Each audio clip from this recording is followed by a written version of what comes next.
Hello，大家好，我是小云同学。我现在呢在成都的酒店里面，我很快就要飞回上海了。那这次呢，我专门来成都呢，是为了做2个采访。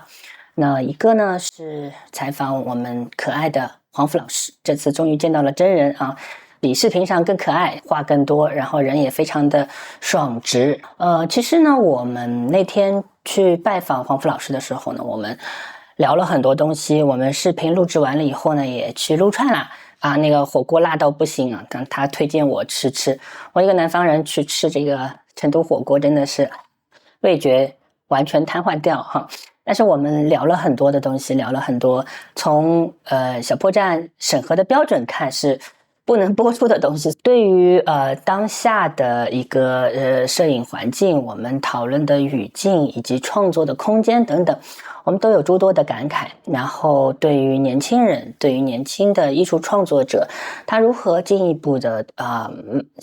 向自己的这个目标迈进呢？我们也有诸多的这个想法。那毕竟黄甫老师他是一位大学老师，所以呢，他更多的接触到现在00后和10后的那些年轻人。我也会专门问他现在年轻人的这个所思所想，他们这一代人的这个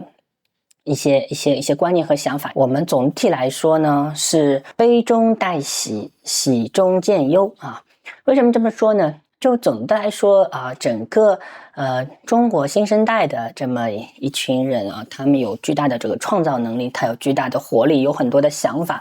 他们有比我们这一代人更多的见解见识，信息更充分更全面，培养了自己独立的平等的包容的这很多的观念，这是非常好的中国未来发展的一个基石，也是未来的这个我们社会的这个希望。那么他们慢慢的正在进入中国的主流社会，所以未来中国会变得更加的活跃，更加的多元更加的包容。我希望这是我们未来中国社会发展的一个方向。那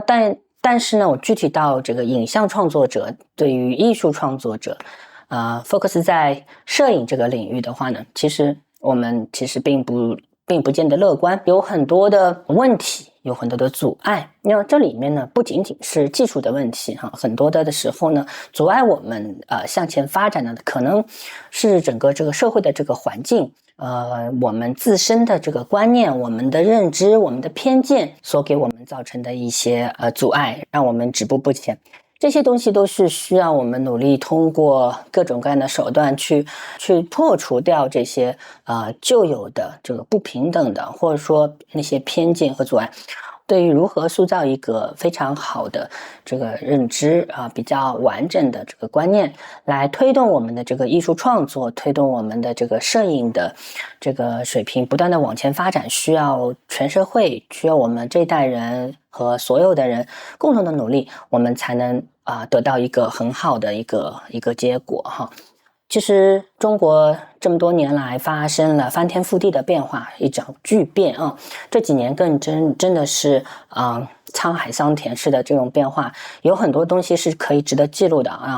我也相信有很多的年轻人正在努力的通过自己的实践，在对这个社会进行全方位的观察。但是呢，讨论的空间呢会变得越来越的微妙，会越来越不是非常的是适合我们可以自由的舒展去讨论的。我们有很多的禁忌，我们有很多的避讳，我们会自我审查，我们会觉得说可能这些东西不太适合讨论，所以我们就直接把它给剪掉了。所以呢，我们对于所有的这个话题其实并不是可以自由的去畅所欲言。另外呢，因为这个情况呢，会造成很多的话题我们就会变得很模糊，我们对它的一些观念就没有变得因为讨论然后越变越明。所以呢，这个是需要我们更多的去思考去努力。然后我也碰到了很多的同学，他也在努力的去尝试进行一些创作，但他往往会又落入到原来的这个潮流里面去，原来的这个套路里面去。这就意味着说我们的一些观念还没有被更新，我们有很多的问题亟待去解答，我们的这个看待事物看待社会的这种方向我们的方法、我们的角度都存在着很多的这个问题，所以这个在我们所有的创作过程当中都无时无刻的去显露出来。那这些问题我们在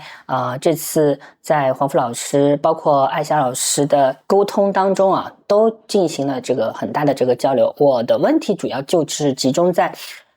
如何请他们分享一下他们的艺术创作过程和他们的一些想法，来帮助希望能够介入到艺术创作领域和摄影创作领域的年轻人，那些年轻的同学们，他们可以给到一个启悟，给到一个更多的一些角度上面的思考。那两位老师呢，无一例外的都说，对于年轻人来说，最重要的不是去创作，最重要的去生活，最重要的是去观察我们的这个世界，去好好的去学会生活，去爱生活，去学会观察和体谅别人。所以其实我们本来我是想讨论很多这个关于摄影的这个问题，但是最后我们讨论了很多的是关于生活、关于人生的一些方面的一些感慨和想法。后来我就很不好意思的，然后他两位老师也很不好意思的说，哎呀，不好意思，这个没有聊太多的摄影的东西哈，聊着聊着就变成了人生课这个不知道大家喜不喜欢听哈。那不管怎么样，对于我们的创作而言，生活才是最根本的来源，我们自己才是所有的事物的这个出发点。所以呢，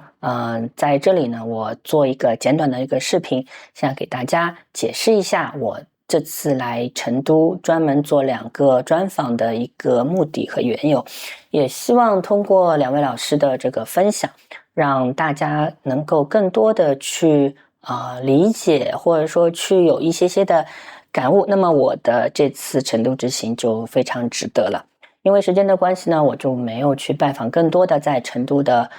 艺术家朋友们。那下次有机会的话，我也会再来成都真的是个好地方